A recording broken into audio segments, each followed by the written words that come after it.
diện hay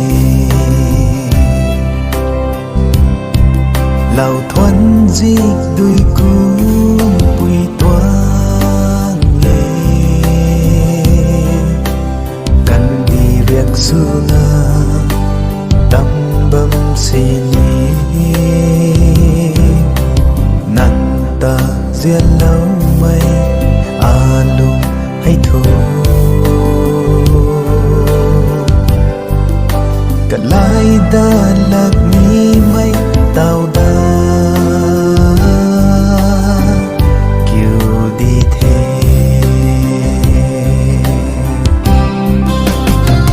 cả gần khát na khăng diện lâu na ta đặt căn mấy nâng lùng hay ta vui lùng ninh na hung na cho đình quang lâu na rô mang thân không na xì đi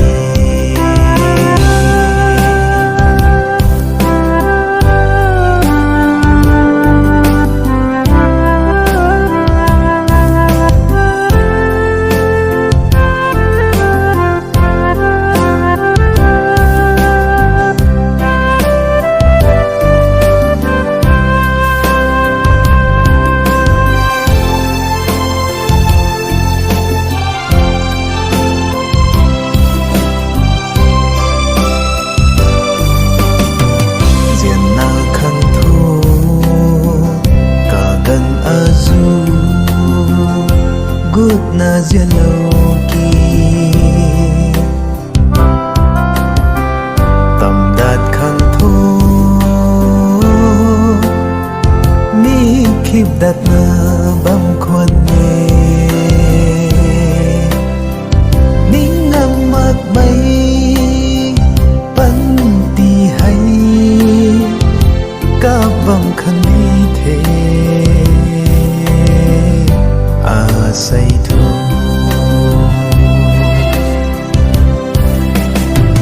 cả gần khát na khăng diện lâu na ta đặt căn mấy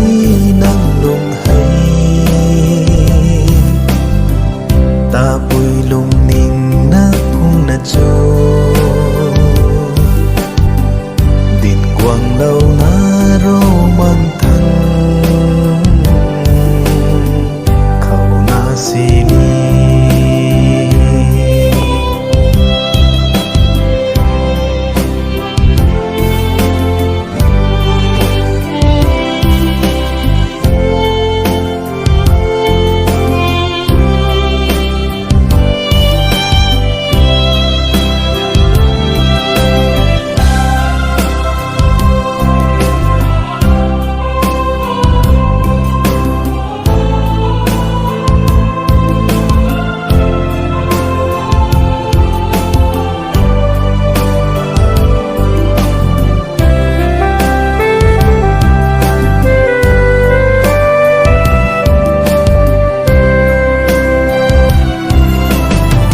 alum ning me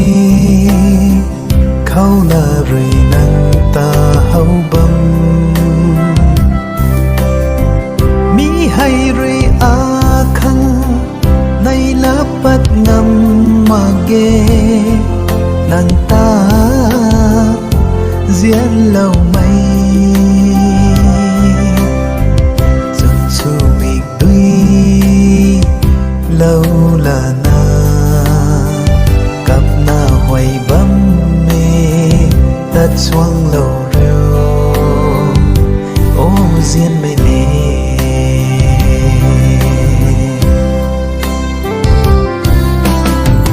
cả gần khát na khăng duyên lâu na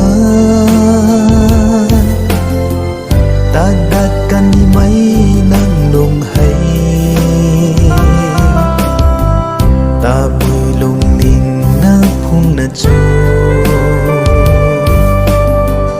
đình quang lâu na rô mang thân